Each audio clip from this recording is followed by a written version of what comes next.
Não, meus amores. Bem-vindos a o caos que minha vida de leitora se tornou. Tudo bem, gente? Eu sou a Clara e bem-vindos a mais um vídeo do meu canal. Hoje eu vim falar das leituras de agosto, vocês devem estar esperando. Não, eu não trouxe só as leituras de agosto, meus amores. Eu trouxe as leituras de junho, julho e agosto, porque juntas não vou tecer comentários sobre a quantidade, tá? Porque eu vim bater um papo muito sério, íntimo e emocional aqui com vocês. Mas antes de mais nada, eu gostaria de agradecer ao Cuponomia por patrocinar esse vídeo. Gente, pra quem não sabe, o Cuponomia é um site de cupom e cashbacks. Eles possuem mais de 2.000 lojas parceiras, inclusive muitas lojas onde vocês podem comprar livros, tipo Amazon, Submarino, Shopee. São muitas ótimas oportunidades para economizar. E pra você usar o Cuponomia é muito fácil, é só você se cadastrar com o link que tá aqui na descrição do vídeo, que você já ganha R$5. Depois disso, é só você instalar a extensão no seu navegador, que cada vez que você entrar em uma loja parceira, você vai receber uma notificação de algum cupom ou cashback disponível. Eu já tô usando o Cuponomia e tá valendo muito a pena. Eu espero que vocês se cadastrem também com o link que tá aqui embaixo. Muito obrigada, Cuponomia. Gente, é o seguinte, vamos começar a falar sobre as minhas leituras dos últimos 3 meses. Não foi nada fácil. O meu último vídeo de leituras foi lá de maio, onde eu tinha lido apenas Reino de Cinzas, da Sarah J. Maas, o último livro da série Trono de Vidro, que é aquele tijolo que ele simplesmente não é um livro muito fácil de ser lido. Ele meio que acaba com a sua vida. Eu considero ele o responsável por uma das maiores ressacas literárias que eu sofri na minha vida de leitora. Gente, o que acontece quando você está de ressaca literária, termo amplamente utilizado por leitores, caso você não saiba o que é quando você simplesmente não consegue ler nada, mesmo que você queira, mesmo que sejam livros incríveis, que você já tá esperando pra ler meses, simplesmente não sente vontade de ler nada. E foi o que aconteceu comigo depois que eu li Reino de Cinzas, da Sarah J. Maas, um livro de 900 páginas, cheio de morte, sofrimento, angústia, e enfim, etc, etc. Se eu não me engano, depois de Reino de Cinzas, ainda em maio, eu li Um Lugar Só Nosso, da Maureen Gu, mas eu não me lembro se eu li em maio ou se eu li em junho. Mas foi um livro pequeno, que eu gostei bastante também, e eu já fiz resenha dele aqui no canal. Gente, depois de Um Lugar Só Nosso, e aqui eu tenho certeza que eu li em junho, que foi O Castelo Animado, da Diana Wynne Jones. Gente, esse se tornou um dos meus livros favoritos desse ano. Eu falei dele na tag de 50% em vários outros vídeos, eu acredito, e inclusive eu tenho um vlog de leitura dele aqui no canal, e foi muito gostoso ler esse livro. Esse livro é maravilhoso. Ele é um livro único de fantasia, né, gente? Ele conta a história da Sophie, e ela trabalha na chapelaria que o pai dela deixou pra ela depois que ele morreu. Só que, como a mais velha de 3 irmãs, ela não tem muitas ambições. Ela... Não é nem que ela não tenha muitas ambições, mas ela genuinamente acha que a vida não reserva mais nada pra ela do que aquilo. E, além de tudo, ela se considera uma moça que não é tão bonita pra arrumar um casamento vantajoso. Ela não tem muitas esperanças, assim, de uma vida menos tediosa, apesar desse ser um dos desejos dela. Um belo dia, uma bruxa aparece na chapelaria e amaldiçoa ela. Então ela se transforma em uma idosa de 90 anos. Ironicamente, esse é o fato que faz com que a Sophie decida sair de casa e partir numa jornada em busca do destino dela. Por ser uma idosa agora, ela decide que não tem nada que ela não faria, porque ela já não liga mais pra nada. E daí ela sai de casa e no meio dessa jornada ela acaba encontrando o castelo do Mago Hall, que é o castelo animado. Uma monstruosidade andante, mágica, que na verdade todo mundo tem medo do Mago Hall, porque dizem que ele come o coração de belas moças. Mas ela não liga, afinal de contas ela não é uma bela moça, então o Mago Hall não pode representar nenhum tipo de perigo pra ela. Então ela chega no castelo e ela fala, olha, esse castelo tá uma imundícia, eu vou ser a faxineira. Ninguém fala nada, ela simplesmente passa a morar ali junto com o Michael, o aprendiz de feiticeiro do Hall, e... Eu juro pra vocês, eu juro, que livro maravilhoso. Pra quem não conhece, que eu acho muito difícil, porque esse é um filme bem famosinho, tem a adaptação cinematográfica desse livro, que é a animação do Estúdio Ghibli, o Castelo Animado, disponível na Netflix. Pra quem ainda não conhece a história, eu recomendo muitíssimo que vocês assistam o filme, porque é uma bela obra cinematográfica. Apesar de ser bem diferente do livro, os dois são perfeitos do seu próprio jeito. E depois que eu li o Castelo Animado, eu pensei, eu amo ler, essa é a minha vida de leitora, é pra isso que eu nasci, não tinha outra solução pra mim, era ser leitora. E aí isso aconteceu. Eu juro pra vocês, deu tudo errado, deu tudo errado. errado. Por quê? Por quê? Eu tava muito ansiosa pra ler esse livro. E eu tinha combinado de ler ele no projeto da Jornada Fantástica Literária do Explorer Books e da Ana Karu, o As Chavars. Esse aqui foi o penúltimo livro lido da Jornada Fantástica Literária. E eu estava no projeto pra ler o livro junto, na leitura coletiva, e discutir ele. Infelizmente, não deu certo, gente. Eu fiquei me sentindo muito mal por não ter conseguido ler o livro, porque eu já tinha me comprometido com o projeto. Eu tive junho inteiro quase e metade de julho pra ler esse livro e eu não consegui. Ainda mais que em julho eu comecei a ter algumas questões pessoais que aí definitivamente mataram a minha vida de leitora. Eu tive que me dedicar a outras coisas na minha vida e, enfim, eu nem ia estar em condições de participar da discussão que teve no canal deles, que eu vou deixar aqui nos cards. Mas o que aconteceu, gente, foi que eu não consegui ler esse livro de jeito nenhum. Eu tive mais de um mês pra ler 800, 900 páginas. Não é como se eu não conseguisse, como se eu não tivesse capacidade, porque eu sei que eu tenho, né, gente? Só que simplesmente não foi. Eu gostei de vários aspectos até o ponto que eu li, que foi mais ou menos 300 páginas do livro, um terço, né, mais ou menos. Eu não fiquei tão envolvida com o começo da história como eu achei que eu ficaria. Eu acho que isso aconteceu por vários fatores. Por eu já saber o plot twist inicial da história, quem sabe que esse é um dos maiores artifícios narrativos, recursos narrativos que a Sarah colocou aqui. O famigerado capítulo 5, etc. E eu já sabia exatamente o que ia acontecer. Apesar de ter sido, sim, um momento marcante da leitura e que eu senti vontade de... sabe? Depois disso, parecia que a coisa não ia de jeito nenhum. Eu não me senti tão envolvida na história quanto eu achei que eu ia. Não fiquei tão curiosa pra saber o que ia acontecer. Eu simplesmente tava lendo isso aqui completamente forçada. Não funcionou pra mim nesse momento da minha vida. Eu pretendo sim terminar ele algum dia, continuar essa leitura, mas eu fiquei um pouco traumatizada. Eu não vou negar pra vocês. Eu fiquei mais de um mês inteiro sem ler nada. Pensando, eu preciso ler esse livro, eu preciso ler esse livro, eu preciso ler esse livro. E eu não consegui de jeito nenhum. Nem com reza braba foi. É um assunto sensível pra mim,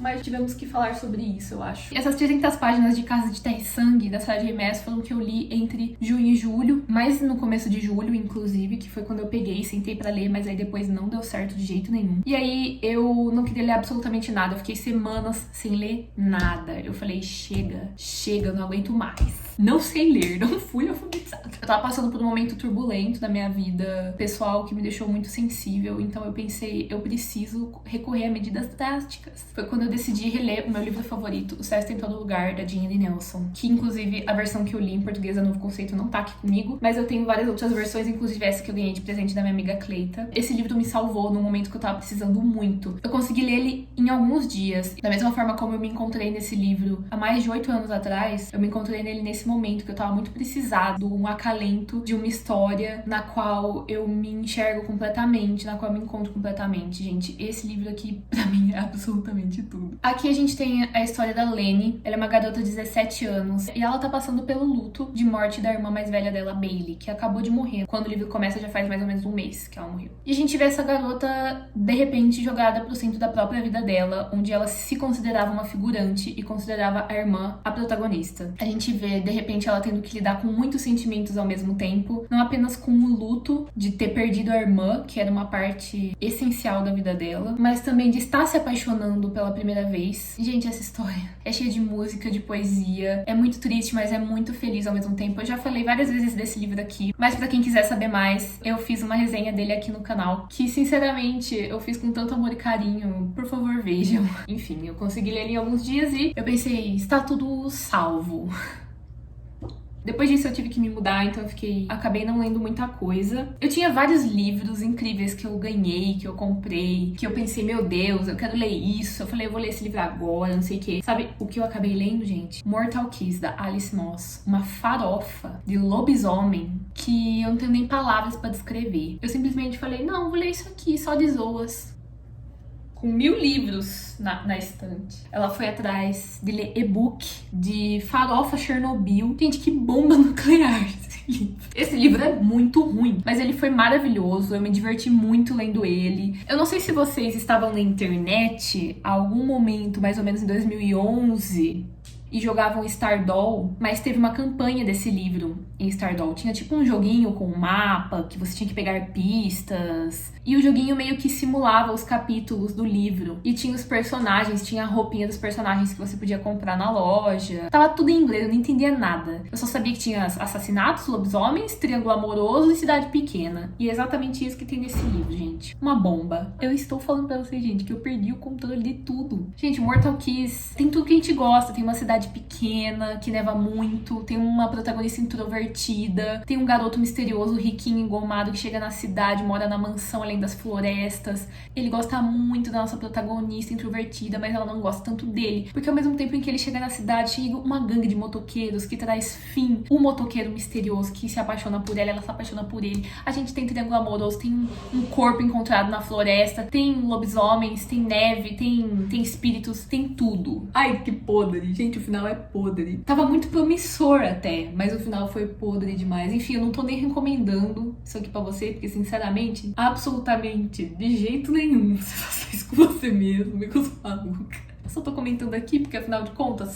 foram 400 páginas, né, que eu li. Tudo bem que parece que foi escrito por uma criança de 13 anos. Extremamente juvenil, gente. Enfim, assim como eu. Eu tenho 15 anos. Agosto, gente. Finalmente chegamos em agosto. Bom, comecei agosto sem muitas esperanças do que seria minha vida de leitora. Eu também recorri a medidas um pouco drásticas. E então eu li Corte de Chamas Prateadas, da Sarah J. Maas. Quarto livro da série Corte de Espinhosas. Eu consegui ler ele em 10 dias, mais ou menos, e eu fiquei bem contente porque eu retomei o meu ritmo de leitura normal depois que eu li ele. E eu devo isso à escrita da Sarah J. Maas, que você não precisa usar 3 neurônios pra você ler isso aqui. Porque a história em si, apesar de ter tido pontos muitíssimo fortes, me decepcionou em várias questões que eu vou comentar mais no meu vlog de leitura, que eu vou postar em breve. Mas enfim, pelo menos serviu pra alguma coisa, eu consegui ler alguma coisa. Não vou falar muito do que eu achei, nem da história, porque a história pode ser spoiler pra quem nunca leu, mas eu digo apenas que nesse livro a gente começa uma nova etapa da série, né, com uma nova personagem como protagonista. E isso foi um dos pontos fortes. A gente também tem um livro aqui em terceira pessoa, que combina muito mais com Sarah J. Maas que em primeira pessoa, porque a história se torna muito mais dinâmica, apesar dela ter quase conseguido arruinar até isso. Um livro que eu tinha começado em julho, mas que eu acabei terminando agora em agosto, que é The Gilded Wolves, da Roshani Chokshi. Que livro maravilhoso, que livro incrível, 5 estrelas, com certeza um favoritado. A gata aqui viu a senhorita Adriele Almeida falando desse livro no canal dela. E aí, meus amores, depois daquela sinopse, o fogo no coração já se acendeu pra ler esse livro. E aí eu comecei a ler ele mês passado e terminei ele agora. E foi maravilhoso, gente. Gente, a gente tem esse livro aqui, Uma Paris de 1889. Em todo esse esplendor e horror também do século XIX, que é uma das coisas que a autora coloca aqui nesse livro maravilhoso, que eu vou fazer resenha sim, porque precisa ter um livro, precisa ter um vídeo desse aqui. Então eu vou tentar ser breve aqui na minha fala. Nesse universo a gente tem a Ordem de Babel, que é basicamente uma sociedade secreta que reúne objetos mágicos que foram forjados. Existe esse tipo de habilidade que une ciência com magia, de forjar objetos, colocar magia neles. E pessoas e civilizações no mundo já fizeram uso e fazem uso desse tipo de magia. E dentro da Ordem de Babel a gente tem várias casas. Na França, especificamente, a gente tem a casa Nyx e a casa Cor, e também temos, teoricamente, a casa Vanf. Só que o herdeiro da casa Vanf foi deserdado e perdeu tudo, por ter sido considerado inapto, um bastardo, etc. E ele é um dos nossos protagonistas, Severin. Ele dirige um hotel em Paris que é o L'Eden, e há vários anos ele vem planejando a vingança dele e a reconstituição da casa Vanf.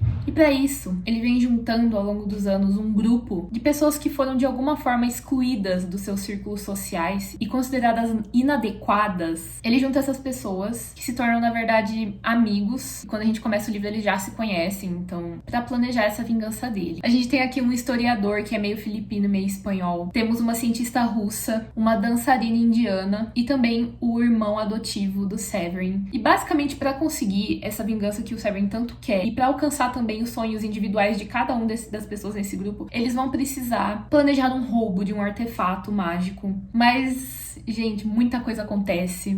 Tem tudo nesse livro. Temos gays, temos o romance slow burn, temos uma ambientação incrível, temos fantasia, temos monstros, temos perseguição, tudo, tem tudo aqui. E essa foi a minha última leitura até agora. O fato de eu ter ficado de ressaca ali no meio do ano e não ter conseguido ler muito me abalou um pouco, porque quanto menos eu lia, menos eu queria ler. Apesar da gente se culpar e às vezes se pressionar pra ficar lendo, ainda mais quem trabalha com criação de conteúdo, gente, nesse meio, a gente se pressiona sim, e isso deixa a gente ansioso, isso acaba tirando o prazer que a gente tem muitas vezes de ler. Essa sou eu vindo aqui dizer que tudo bem, cada dia é cada dia. Nós não somos máquinas, a gente tem que curtir as nossas leituras no momento conhecimento pelo que elas são, a não ser que seja uma leitura da faculdade, aí você vai estar lascado mesmo. E não esquecer que tudo bem, cada um tem o seu ritmo de leitura, cada um lê o que quiser na hora que quiser, e tá tudo bem. E esse é meu vídeo de leitura de 3 meses. Me contem nos comentários qual foi a melhor leitura de vocês nesse mês de agosto. Eu espero que vocês tenham gostado desse vídeo. Se você gostou, por favor, clique em gostei. Se você ainda não é inscrito no canal, por favor, se inscreva, isso é muito importante. Se você por acaso quiser comprar alguma coisa na Amazon, utilize meu link aqui embaixo pra me ajudar. Um grande beijo, gente, e até a próxima.